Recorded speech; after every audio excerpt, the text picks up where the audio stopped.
Baiklah, pada kesempatan ini sebelum kita belajar akan kebenaran firman Tuhan, kita nyanyi sama-sama dengan satu pujian, semua karena anugerah Tuhan.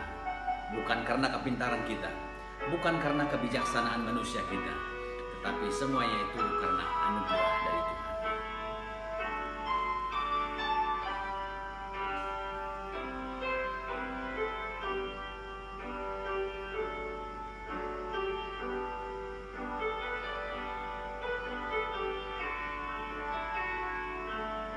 Bukan karena kebaikanku, bukan karena fasih lidahku,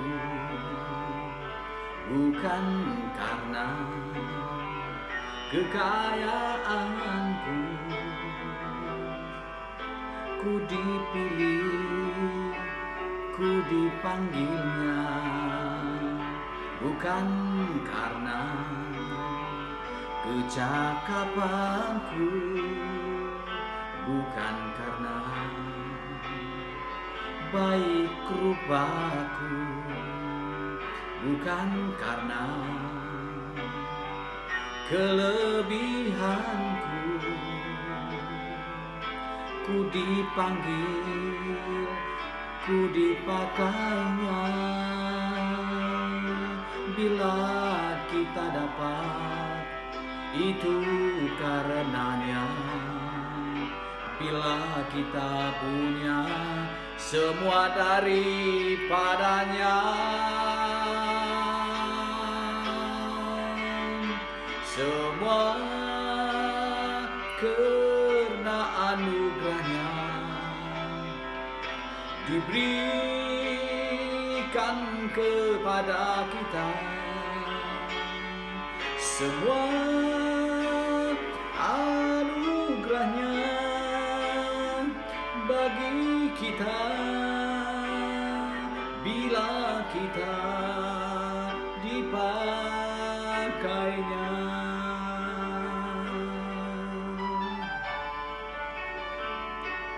Bukan karena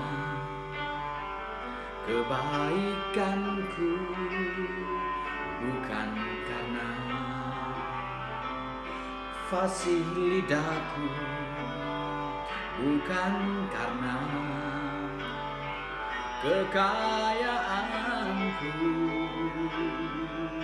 ku dipilih, ku dipanggilnya. Bukan karena kecakapanku, bukan karena baik rupaku, bukan karena kelebihanku, ku dipanggil, ku dipakainya. Bila kita dapat, itu karenanya. Bila kita punya, semua daripadanya. Semua karena anugerahnya diberikan kepada kita. Semua anugerahnya bagi kita bila kita dipakainya. Semua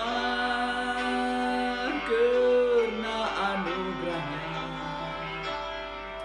diberikan kepada kita. Semua anugerahnya bagi kita bila kita dipakainya. Bila kita dipakainya, bila kita pakaian.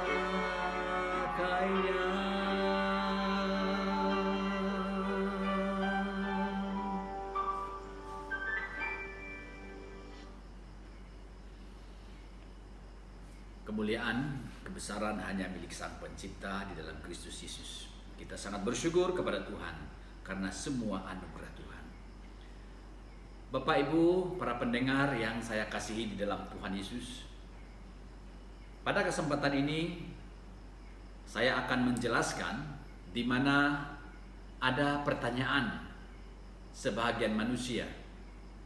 Mereka bertanya adalah, apakah perbezaan pencobaan dan ujian?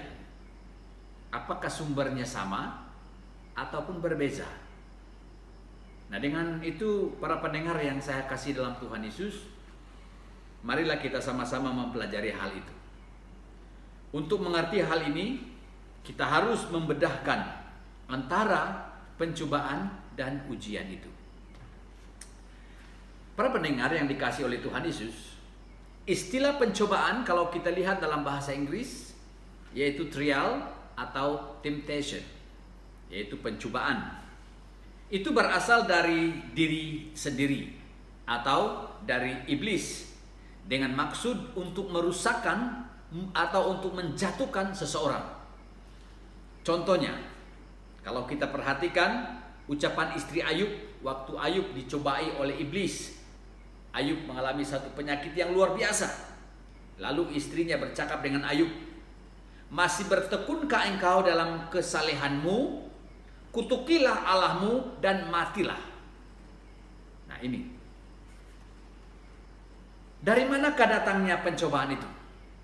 Dari mana datangnya? Apakah dari Tuhan atau dari siapa? Nah, pencobaan ini ada 3 sumber yang dapat kita sebutkan berdasarkan Alkitab. Ada 3 sumber. Yang pertama, pencobaan bukan berasal dari Allah. Perhatikan baik-baik bahwa pencobaan itu bukan dari Allah. Buktinya kita lihat di dalam Yakobus pasal pertama ayat 13. Yakobus pasal 1 ayat 13 yang berkata demikian. Apabila seorang dicobai, janganlah ia berkata, pencobaan ini datang dari Allah. Sebab Allah tidak dapat dicobai oleh yang jahat, dan ia sendiri tidak mencobai siapapun. Jadi jelas ayat ini menyatakan bahwa pencobaan itu bukan datang dari Allah. Yang kedua, pencobaan berasal dari keinginan diri sendiri. Ya, pencobaan itu berasal dari keinginan diri sendiri. Mari kita perhatikan dalam Yakobus pasal 1 ayat 14 dan ayat 15. Yang berkata demikian. Tetapi tiap-tiap orang dicobai oleh keinginannya sendiri, karena ia diseret dan dipikat olehnya.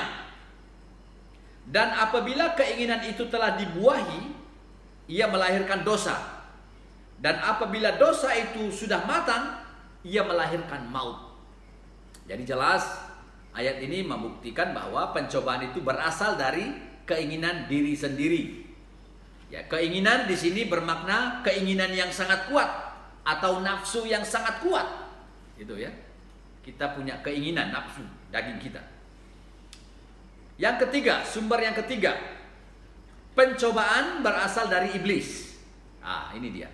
Pencobaan berasal dari iblis. Mari kita perhatikan Yakobus pasal yang keempat. Yakobus pasal yang keempat ayat yang ke-7. Firman Tuhan, karena itu tunduklah kepada Allah dan lawanlah iblis, maka ia akan lari daripadamu. Nah, jadi pencobaan ini juga berasal dari si iblis, ya. Jadi Yesus sendiri pun telah dicobai oleh iblis. Kalau kita perhatikan dalam Matius pasal yang keempat ayat 1 dan ayat 11. Matius 4 ayat 1 sampai ayat 11. Di situ Yesus juga dicobai oleh iblis, ya. Demikian juga dengan Ayub. Ayub juga dicobai oleh iblis. Tetapi sebelum iblis mencobai Ayub, iblis harus minta kebenaran dulu daripada Allah. Jadi Allah bilang jangan cabut nyawanya saja itu. Ya. Selain daripada itu, Adam pun dicobai oleh iblis. Adam dan Hawa pun dicobai oleh iblis. Nah, jadi saudara, bermakna pencobaan ini berasal dari iblis, bukan dari Tuhan. Nah, itu arti pencobaan. Nah, pertanyaannya adalah, apakah tujuan pencobaan itu? Pasti ada tujuannya. Ya. Mari kita perhatikan di ayat Yakobus pasal 1, di ayat yang kedua sampai ayatnya yang keempat. Apakah tujuan pencobaan itu? Tujuannya, ayat 2, saudara-saudaraku, anggaplah sebagai suatu kebahagiaan apabila kamu jatuh ke dalam berbagai-bagai pencobaan. Sebab kamu tahu bahwa ujian terhadap imanmu itu menghasilkan ketekunan. Ayat 4, dan biarkanlah ketekunan itu memperoleh buah yang matang, supaya kamu menjadi sempurna dan utuh dan tak kekurangan suatu apapun. Jadi itulah tujuan pencobaan ini, yaitu menghasilkan ketekunan iman kita di dalam Tuhan, ketahanan atau tahan banting dalam hal sebagainya. Juga menghasilkan buah yang matang dan juga kesempurnaan dan keutuhan di dalam Kristus. Itulah tujuan pencobaan itu. Ya, supaya kita tekun, tahan, ya. Apakah akibat pencobaan itu? Pasti ada akibatnya. Nah, sekarang mari kita perhatikan di ayatnya yang ke-15 dan ayat 16. Yakobus 1 ayat 15 dan ayat 16. Ayat 15, dan apabila keinginan itu telah dibuahi, ia melahirkan dosa. Dan apabila dosa itu sudah matang, ia melahirkan maut. Saudara-saudara yang kukasihi, janganlah sesat. Jadi apakah akibat pencobaan? Akibatnya, ia akan melahirkan dosa. Apabila dosa itu sudah matang, dewasa, maka ia melahirkan maut. Itu ya akibat pencobaan. Nah, apakah berkat pencobaan itu? Nah, jadi ada juga berkat pencobaan. Apa berkatnya? Kita lihat di Yakobus pasal 1 ayat 12. Yakobus pasal 1 ayat 12. Berkatnya adalah, berbahagialah orang yang bertahan dalam pencobaan. Sebab apabila ia sudah tahan uji, ia akan menerima mahkota kehidupan yang dijanjikan Allah kepada barang siapa yang mengasihi Dia. Jadi apakah berkat pencobaan itu? Orang yang bertahan dalam pencobaan, ia menerima mahkota kehidupan. Jadi mahkota kehidupan itu dijanjikan oleh Allah kepada sesiapa sahaja yang mengasihi Allah. Nah, itulah yang dikatakan oleh Yakobus. Itu berkat pencobaan itu ya. Nah, sekarang kita melihat kata istilah ujian. Ujian. Istilah ujian kalau kita lihat dalam bahasa Inggris, testing, ya kan? Trying, proving. Nah, itu. Ini berasal dari Allah dengan maksud untuk melatih, untuk membangun, dan untuk mengangkat. Itu ya ujian. Jadi ujian itu dari Allah. Kalau pencobaan itu dari setan. Ujian dari Allah. Tujuannya adalah untuk melatih kita, untuk membangun dan mengangkat. Saya beri contoh. Ujian-ujian di sekolah tidak bermaksud untuk menjatuhkan, melemahkan seseorang, bukan? Tidak. Tetapi tujuan ujian yang dibuat di sekolah itu untuk mengangkat seseorang itu untuk melanjutkan pendidikan lebih tinggi. Jadi kalau dia lulus dalam ujian, maka dia dapat meneruskan pendidikan. Jadi ujian bukan melemahkan, menjatuhkan seseorang, tetapi membuatkan seseorang itu bersiap sedia untuk mengetahui sejauh mana kesiapannya dalam menghadapi ujian itu. Ya. Harus diingat bahwa pencobaan dan ujian pada umumnya, ini diperhatikan baik-baik. Pencobaan dan ujian pada umumnya berjalan sama-sama, ya, berjalan sama-sama. Dia tidak berasingan, dia berjalan sama-sama. Saya beri contoh. Pada waktu seseorang menghadapi peperiksaan akhir semester, ya, seseorang menghadapi peperiksaan akhir semester, dia menduduki peperiksaan. Jadi dari satu pihak Allah, dari pihak Allah, dia berbisik, Allah berbisik dalam hati kita, jangan tiru kawan punya jawaban. Tidak boleh. Tidak boleh meniru jawaban kawan punya. Tapi di pihak yang lain, atau di pihak iblis berbisik. Lihat di sebelahmu ada jawaban yang tepat. Jadi kamu tirulah. Pengawas tidak akan lihat, pengawas tidak nampak. Itu dari pihak iblis. Itu pada masa yang sama. Nah, di pihak lain, di pihak diri kita sendiri, keinginan kita berbisik, saya harus lulus ujian. Kalau saya tidak lulus, saya malu. Nanti kawan-kawan ketawa dengan saya. Atau orang tua nanti marah dengan saya. Nah, oleh karena keinginan kita mau lulus, tidak mau gagal, maka apa yang kita buat? Terserah. Apakah ikut suara Tuhan, atau ikut suara iblis, atau ikut keinginan kita. Nah, jadi pencobaan dan ujian itu jalan sama-sama pada masa yang sama. Gitu ya, itu cara kerjanya.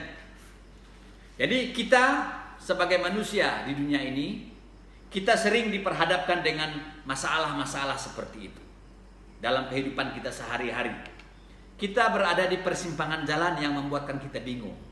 Kita harus pilih yang mana? Kiri, kanan, atau lurus? Ya. Nah, itu sebabnya Yakobus bilang, Yakobus pasal 1 ayat 8, orang yang mendua hati tidak tenang dalam hidupnya. Nah, oleh sebab itu saudara yang kekasih dalam Tuhan Yesus, kita sebagai orang percaya, Tuhan memberi hikmat kepada kita. Coba kita perhatikan di dalam Yakobus pasal 1 ayat yang kelima dan ayat yang ke-6. Yakobus pasal 1 ayat 5 dan ayat 6. Tetapi apabila di antara kamu ada yang kekurangan hikmat atau bijaksana, hendaklah ia memintanya kepada Allah yang memberikan kepada semua orang dengan murah hati dan dengan tidak membangkit-bangkitkan, maka hal itu akan diberikan kepadanya. Ayat yang ke-6, hendaklah ia memintanya dalam iman dan sama sekali jangan bimbang, sebab orang yang bimbang sama dengan gelombang laut yang diumbang-ambingkan kian kemari oleh angin.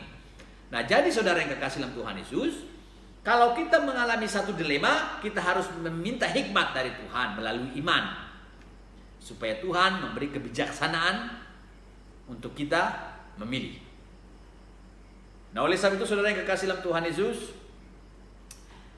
hidup kita manusia ini ibarat seseorang yang sedang mendaki gunung yang lebih tinggi. Ya. Jadi seseorang mendaki gunung yang tinggi, untuk sampai ke puncak itu banyak cabaran, banyak tantangan, ya, sampai melelahkan.